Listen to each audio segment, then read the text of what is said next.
Hey there everyone, this is Samuel Johnson. I'm Haley Duffy. I'm Timothy D. Hobley. And this is Rambly the Raccoon, and welcome back to the Xiaolin Perspectives. And today we're going to be discussing episode 19 of Xiaolin Showdown, Sizing Up Omi. And this episode begins with the Xiaolin monks going to find another Shengang Wu. Specifically, a pair of wings called the Wings of Tanabe, which, as they kind of said on the tin, have the power to give whoever wields them to fly. Except, unlike, say, the Longi Kite, which you have to attach to your back to fly, these are like a little handheld wings that you just, essentially, they fly and you're holding on to them. Yeah. And they have a little rainbow trail behind them, so that's nice.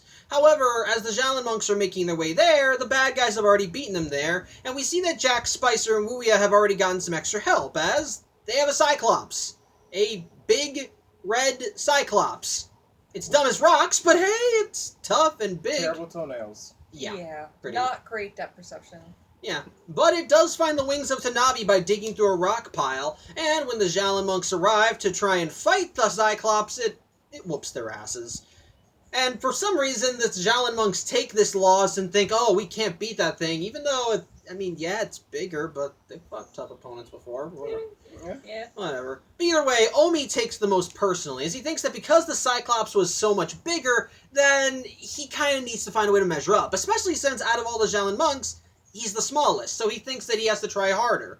As such, he keeps trying to find ways to, make himself taller, make himself bigger. First, he thinks he can stretch himself out. It doesn't work. He downs a giant jug of a protein shake. He actually loses a pound, and then he tries eating as much as possible, which translates to digging his face in food. It doesn't work. Nothing works. No. However, to try and help him on his quest, Raimundo uses the changing chopsticks to shrink all the food, so it'll be easier for him to eat. And, well, Omi sees this, and it gives him an idea. If he can't get big normally, then he'll cheat. In this case, he asks Clay for the reversing mirror, since he had it on him for some reason. He asks Raimundo for the changing chopsticks, and using both Shengang Wu in combination, he grows giant-sized. And for some reason, he doesn't do it outside either. He did it right there in the Xiaolin Temple. Unnecessary property damage. Very unnecessary. He seemed very unconcerned about it as well. Yeah. And at first he thinks it's all good, as he tries treating as normal, but he's giant-sized, practically the size of a mountain. And so every footstep he makes causes the ground to shake, and by jumping in the air, it causes the entire temple to literally fly out of its foundations. As such, it's inconvenient for everyone, but eventually all of that's put on hold because another Shengang Wu has revealed itself. In this case, a glove called the Glove of Jisaku, which has the power to literally attract objects to it. It's essentially a magical magnet. It even has little magnetic horns that can pop out of the glove itself. As such, the Xiaolin monks obviously want to go and get it, but Omi has to fall after them because he's too big to ride on Dojo. As such, everybody else goes off without him, and he falls behind using a tracking app that they give Omi, because apparently they chipped Dojo at some point off screen, which I find Be hilarious. responsible pet with your pets, friends. Wait, so he's not a member of their group? He's just their pet? I think it's either or. I think it depends, really. I don't know. But either way, the Xiaolin monks make it there first, and apparently Clay and the Cyclops managed to get their hands on the Glove of Jisaku, and they call the Xiaolin Showdown. And so we immediately cut to that showdown already in progress, as apparently the challenge is who can knock each other off rocks, as both the Cyclops and Clay are raised up on these platforms, and they both immediately try fighting each other to see if they can knock the other off, with Clay wagering the reversing mirror, and the Cyclops wagering the Wings of Tanabe. And at first, Clay seems to be doing well, as he's actually handling his own against the Cyclops, even expertly using his Earth element, but the Cyclops does manage to achieve victory, as it manages to knock Clay off his platform, and subsequently Clay loses the showdown, ensuring that he doesn't get the Glove of Jisaku, and sadly also losing the reversing mirror. As such, Omi arrives on the scene and immediately blames himself, because he thinks because of his absence, they lost the showdown. It was all his fault, even though it was Clay that lost the showdown. As such, Omi decides that maybe it's better that he go back to his regular size, because being a giant has not helped him at all. As such, he takes out the changing chopsticks and shrinks himself back down, but he's not back to normal size. If anything, he's a little shorter than normal. As such, this should be an easy fix. After all, the changing chopsticks can revert someone back to their normal size after they're shrunken down. Except every time Omi uses the changing chopsticks, he just gets smaller and smaller until he's practically the size of an ant. Which I'll give my reasoning for why I think this is the case when I'm done with the plot summary. But put simply, Omi isn't getting back to normal size, which confuses everyone. So Raimundo posits that maybe the reason why this is happening is because Omi used the reversing mirror when he made himself giant. So maybe if they got the reversing mirror and used it again, they could return Omi to normal size. Again, though, Clay wagered in the showdown, so they kind of don't have it. No mirrors. That don't work. Yeah. As such, Omi and the monks do return to the temple, and Omi does get into some trouble because, well, he's this tall, and things around the temple are a lot more dangerous when you're that small. He had his Honey, I Shrunk the Kids moment walking through the garden. There was a very, loud, large caterpillar that almost attacked him. Yeah, it wasn't great. Yeah. There was a spider that almost ate him. Yeah. Saved by Clay. Yeah, Sorry, thankfully, not Clay. interrupt.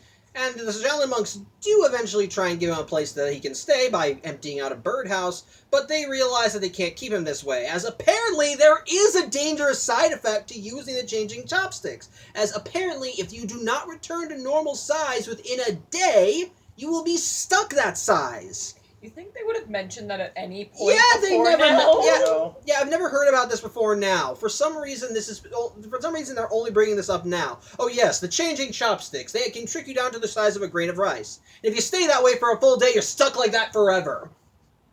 I can't. Oh, yeah. So either way, it means that they need to getting the reversing mirrors a high priority. As such, the other Xiaolin monks attempt to break into Jack's house to try and get the mirror back.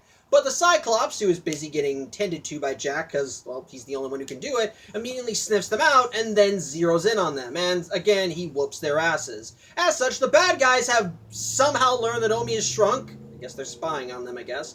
And so they start rubbing in that Omi is this size. And so Jack does give the Xiaolin monks a wager. He will give them the reversing mirror in exchange for all of their Shengong Wu. And he makes it clear that that's the final offer. As such, the Xiaolin monks return to the temple, and they let Omi know that they told Jack to pound sand, which Omi admits that he would have done the same too, but he is a little disappointed. Mm-hmm. However, again, that's put on hold because thankfully Dojo comes up again and reveals that another Shengong Wu has revealed itself. They don't say the name of the Shengong Wu in the episode, but it's a little pick called the Thorn of Thunderbolt, which has the power to shoot literal fucking lightning out of it, which, it's awesome. It's a magic wand. It's a magic wand that only shoots lightning. I mean, do you need other spells besides lightning bolt? What about Fireball? I was just about to say that. Thank you. Fireball. Thank you. Clear a room with fireball. It's always Thank the you. best move. There is such thing as an electrical fire. You just need your wand and a can of gasoline and you're set. Anyway. What do you have to say about that person in Fireball distance? But anyway, the Xiaolin monks decide that they have to get the Shengong Wu, and so they arrive to, I think, Death Valley. I think that's what they said it was. And again, the bad guys have beaten them there, as the Cyclops they're trying to find the Thorn of Thunderbolt, and they're closing in on it. However, Jack, who wants to try and prove that he's still worth the damn, so ends up stealing the wings of Tanabe and tries to reach the Thorn first. It does not go well. As such, the Xiaolin monks arrive on the scene, and we get into a little tussle, and the Cyclops almost gets the Thorn, but I think he ends up tripping, and I think he ends up touching the Thorn with his foot.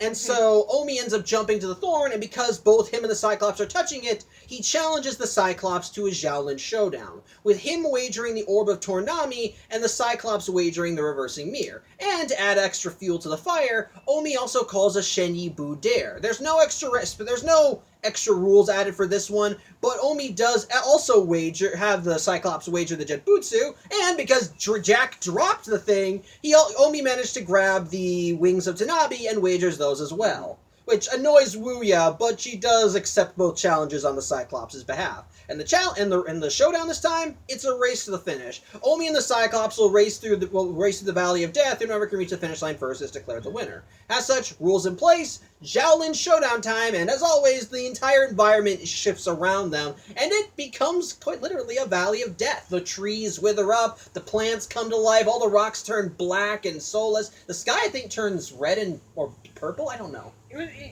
reddish. I mean, and then the barks of the trees, they had like faces. Like it was very Halloween-esque vibes in the Death Valley at that moment. Honestly. Yeah. Either way, though, Xiaolin showdown time. As such, at first, Omi manages to make some headway with the wings of Tanabe. Sorry, give me 1 second.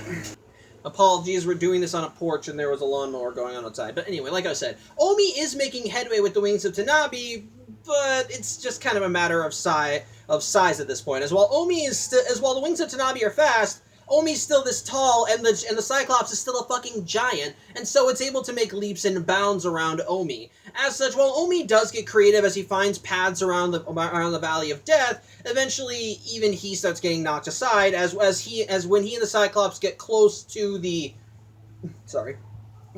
finish line. Omi almost makes it, but the Cyclops knocks him aside into a crack. As such, it's about to win, but Omi manages to fly out, and he manages to use the Orb of Tornami in conjunction with his water element to freeze the ground and cause the Cyclops to slip, which gives Omi enough leeway that he's able to get ahead. And while he does get shot out of the sky with a laser beam from the Cyclops, it doesn't. Penguin slides over the finish line. Yeah. Ultimately, it's just a matter of who slides faster, and Omi makes it there first. As such, he wins the showdown, winning the Thorn of Thunderbolts, the Reversing Mirror, the Jet Butsu. Wings. No, he already got the wings. He stole them. Yeah. So he wins those 3 Shengung Wu. As such, Wuya once again chews Jack out because he's the one that lost the wings. Jack says it's the Cyclops' fault. The Cyclops gets angry and ends up grabbing Jack as he tries to make a getaway, and he tries to get leniency by offering to help tend to him when they get back to his house. As such, with the Reversing Mirror back in their grasp, Omi uses the changing chopsticks and returns back to normal, though he thinks maybe he might be a little smaller, but everyone just thinks that he's fine, and they just kind of laugh it off as they all fly away. So, again, let me pause this. Again, lawnmower. But, yeah, what were you guys' thoughts on the episode? I honestly, it's one of the few episodes I do remember from my childhood. It's a really good episode, really well done. I do like the fact that it was just a simple race between the biggest and the smallest. It's not a matter of strength. It's more of a matter of just who can be the faster or who can be more effective at it. I think that was probably the most effective way of getting the ogre down, because they could not overpower it. No. And there's also some things that I do question, like, why did Jack have to use those wings when he has the jetpack with the propellers? The wings are faster, I guess. Yeah. Well, to be fair, he was trying to show off. So. True. Yeah. I start noticing the things where it's like, oh, this is where the writers are making sure that this is in there. Like, yeah. It's pretty cool. I thought it was a really good episode. I will say that I do kind of like sitting here thinking about it, especially like listening to you go over the plot again. I feel like the Cyclops never really like was overpowering anyone by any means. He just got lucky. Yeah. Like realistically, in the first fight that Kimiko grabs his hair and is swinging around, and he happens to put up his hand, which she hits. Raimundo is literally... Hold on a second. Again, lawnmower. Continue. Sorry. So when Raimundo first, like, he was the first one to attack the Cyclops in the first fight, and he's going and, like, doing his wind thing, but realistically, he's rolling across the ground towards a dude who literally could accidentally stumble and squish him, and so I feel like that was, like, a bad move as far as, like, how to approach that attack goes, which led him to be just generally disadvantaged, and then, like, Clay going in there. Clay literally just jumped at him full body, and unfortunately, when you spend that long in the air, because he's a tall, giant Cyclops, you're gonna have a lot of time where your enemy can get one up on you. Gonna pause again, sorry. Again, apologies, lawnmower. It was poor timing. Anyway, Clay. Yes, Clay, during his attack, he literally jumps at the Cyclops and everything and gets smacked through the air because of that. They're not bad moves, it's just that they were not they were poorly thought out for their person that they were attacking, and so they ended up, suffering for it, unfortunately. You see later when Clay is doing the Xiaolin showdown against the Cyclops again, he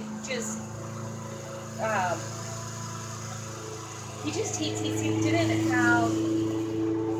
Okay, you're gonna hear the lawnmower in the background now. I paused it enough, sorry.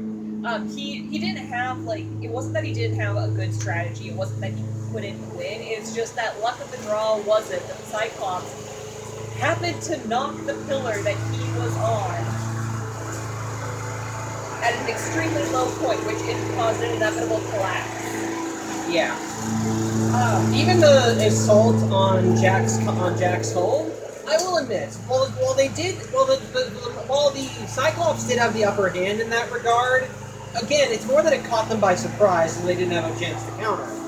Like it was, they honestly thought that they were sneaking into Jack's home, and then to turn around and see a giant ass, monster. Like, that definitely messes with your odds of success.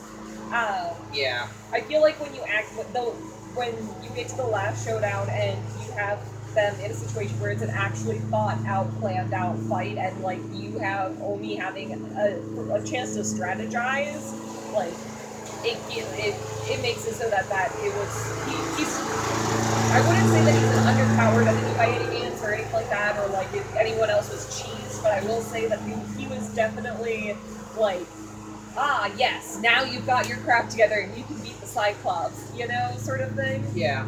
Because he wasn't particularly intelligent. He was big, but his power seems to be far more related. Hit hard and shoot laser. Yeah, that's it. That's 90% it.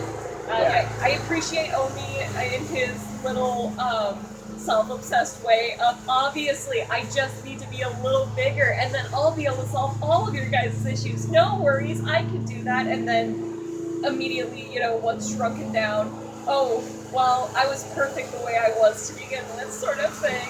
Like, I appreciate that. I thought it was a fun episode. I thought it was great. So, for me personally, when it comes to the episode, I liked it, but I thought it was just alright. For me, the biggest problem just kind of comes from, I guess, how the plot progresses. Firstly, let's talk about the Cyclops as a villain of the week. It's not a bad villain of the week, but much like Le Mime in episode 2, it's just kind of a mook. It's essentially just cannon fodder. It's just a mook, a dumb, mindless mook that's there to be an obstacle, but nothing more. This isn't a Catnape, this isn't a Tubby Mora. This is just a big, hulking red thing who can hit really hard and can shoot a laser out of its eye.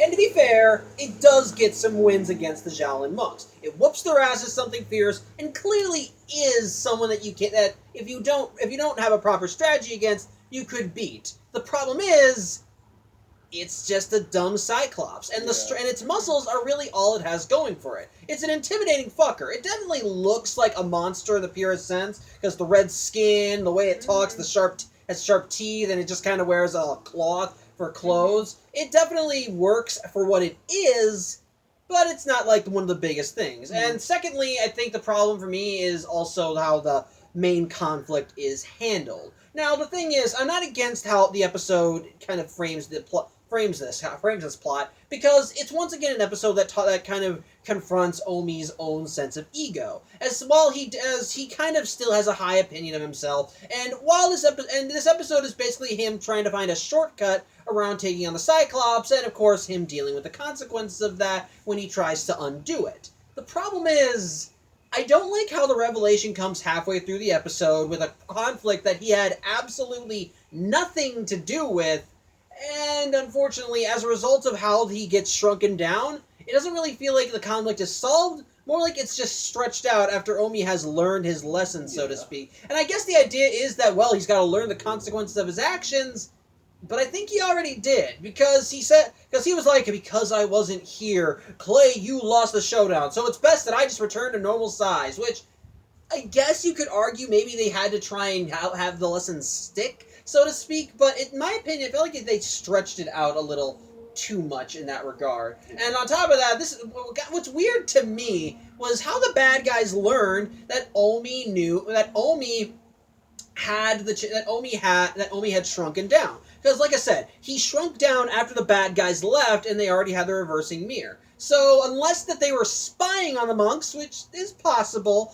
there's no way that they would have known that Omi had shrunken himself down using the changing chopsticks, and that they needed the reversing mirror to do that. Which, that reminds me of one thing that I do kind of want to address. The fact that Jack Spicer has both the serpent's tail and the reversing mirror. Now, someone could easily ask a question when he has that combination of Shengang Wu, since, as we know, those two Shengang Wu together can make Wuya solid again.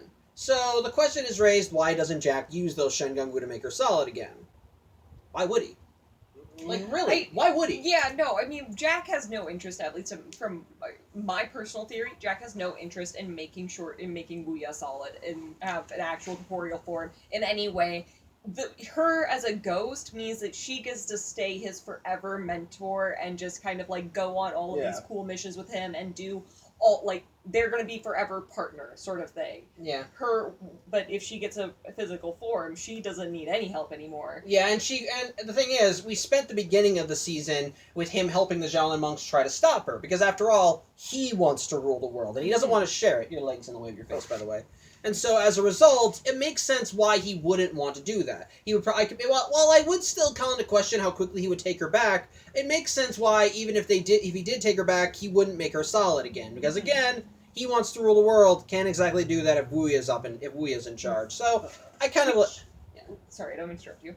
So, which I think, like I said, it makes sense. It makes sense. So it makes sense why he wouldn't take advantage of the fact that he has those Shengang Wu to make Wuya solid again. On that same vein, I feel like it makes sense too why, like, with the way we see Wuya interacting with the Cyclops and stuff, because, like, the Cyclops, at least to me, while looking and being dressed in a, brute sort of a way, the giant eye with the big star mark, like the big light circles in it, to me always speaks like giant wide-eyed helpless baby. I mean, that's kind of what his personality's like. Yeah, and so, like, despite being everything else being, this giant monster that could kill people and do actual harm, you see this big old eye that looks like literal baby, at least in my brain. Yeah. And that, I feel like, fits Wuya's aesthetic, or her plan making so really well, because you have guaranteed muscle that is never going to plot against you. Yeah, it's just a big, dumb, hulking beast. Right. Which I think makes sense, because the thing is, Wuya wants someone that she can control to do her bidding. We saw that with Jack Spicer, and we saw that with Raimundo. She attempted that with Catnape, but because Catnape is Catnape, that didn't work out. And that's primarily the reason why I think she still went back to Jack. Well, one of the reasons anyway.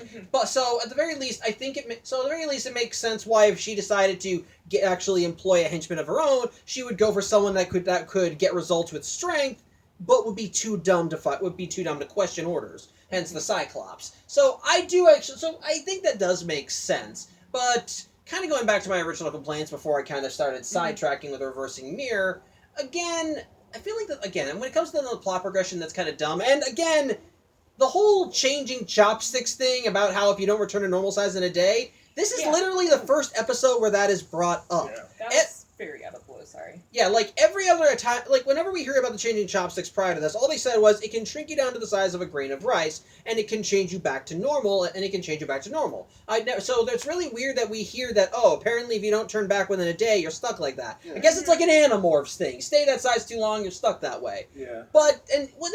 Here's the funny thing. Here's something that I want to talk about as well. Why? Because I could talk about why I found why it was weird, why the changing chopsticks didn't revert Omi back to his original size, but here's my theory.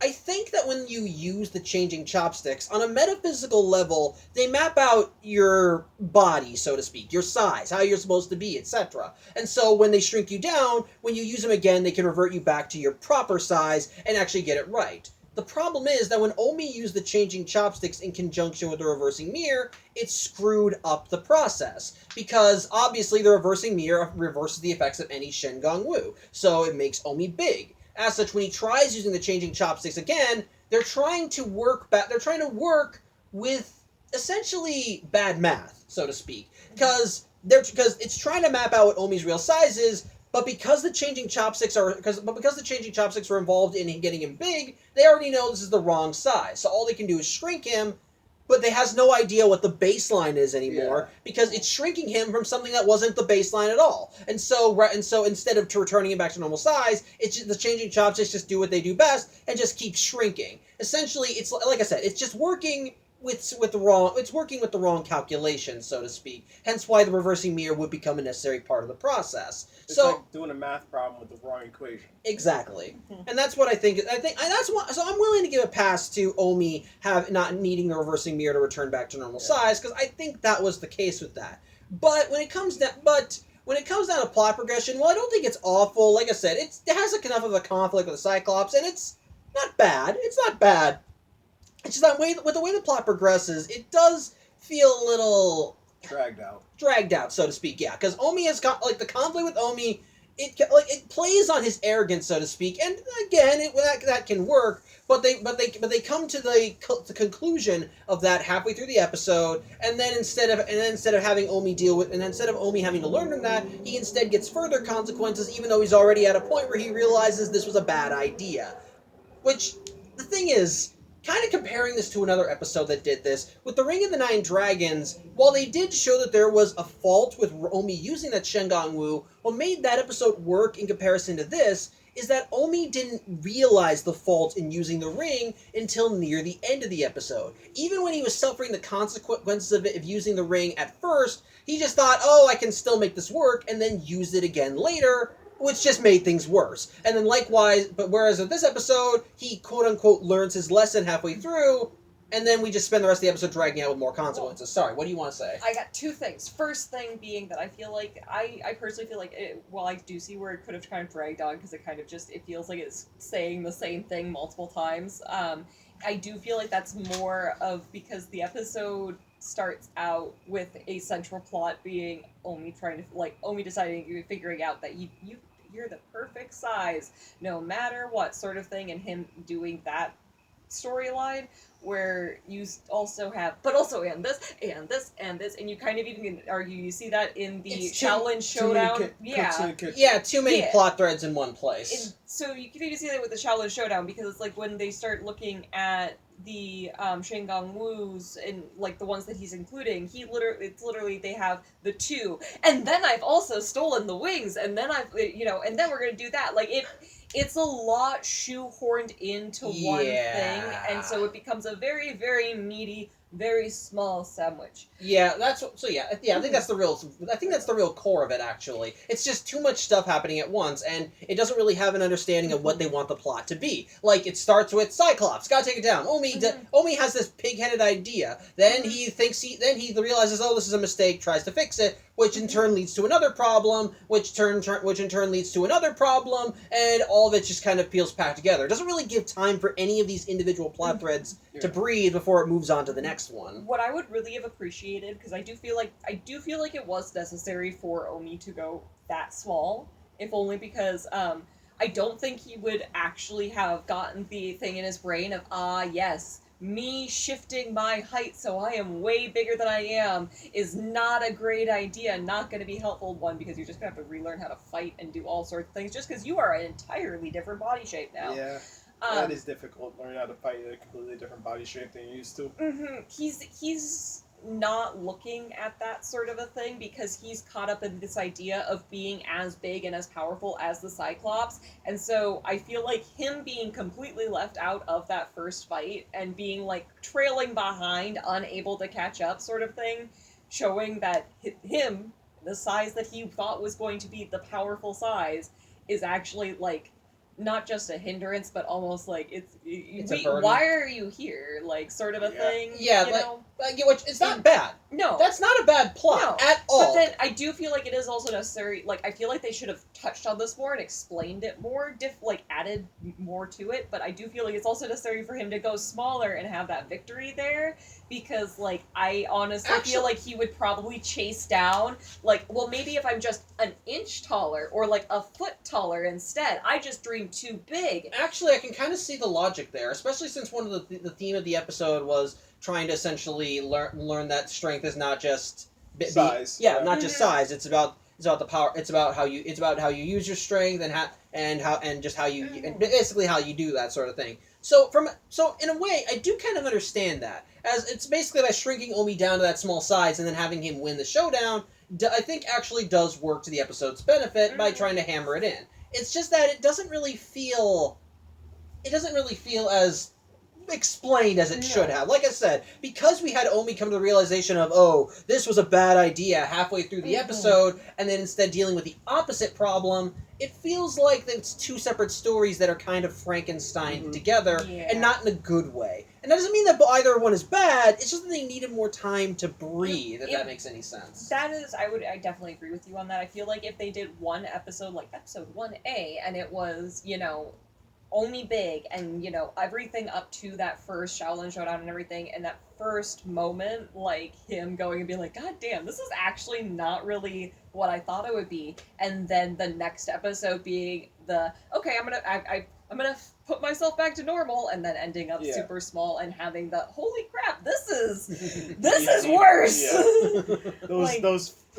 Those ants. Yeah, no, I mean, I personally believe that he got more training as a small dude than he did as a big dude, if only because of Claylite leaving that chocolate bar out and the horde of ants, and Omi standing down against the army of ants. Yeah, Omi fought an army of ants when they went to go to break into Jack's compound. That's why you don't leave food out. Yeah, like that. Which why would you leave that chocolate bar by Omi's little birdhouse? Right. No, that was the other thing. The people, like, I feel like his teammates just didn't really care that he was, or they didn't realize the full ramifications. I mean, they gave him a birdhouse to keep him safe, but I don't think they fully thought it out. They gave him a birdhouse, but Raimundo didn't even clean it out all the way. So yeah, he there was ends a up worm. running into a worm. Yeah.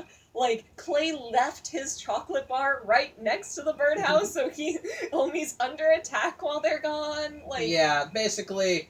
Again, they understand that Omi needs the extra aid, but they don't fully comprehend it. Yeah, no. But with all that said, I do still think the episode is alright. Not perfect, but alright. Like I said, while I feel like these plots, while I feel like there was too much in this episode to grasp, the plots themselves aren't horrible. They just needed more time to breathe. The Cyclops, I think, is alright as just the villain of the week, but which it's all it is. It's just the villain of the week. It doesn't come back in a later episode, at least not to my knowledge. I like the showdown. Obviously, I think it's nice, and actually, as we talked about this, I do appreciate what they were trying to do with the message about how size doesn't matter. It's about how you use it, and I'll even give credit where it's due. I like that how they beat the Cyclops wasn't by trying to outmuscle it. It was by outthinking it, because it's again a big dumb creature, and while it knew enough about what to do in the showdown to try and achieve victory, it didn't have the brain power or mental capacity to keep up with Omi. All it knew was get to the finish line, maybe know how to use some Shen Gong Wu, but otherwise it couldn't outthink him because it kept falling all over the place, ran into rocks, and the one time it tried using a Shen Gong Wu in the battle, it failed because apparently the Jet Butsu did not grow to fit this thing. I'm not kidding. He held up the Jet Butsu, tried to activate them, but because they were the regular sized boots on big feet, all he could do was put them on his toe, and all he managed to do was get one Jet Butsu to get him flying, and even it cocked out halfway through to the finish line. Yeah, you can't fly with only half a boot. Yeah. I do have one last It's thing a miracle to say. that it even flew him at all. Yeah.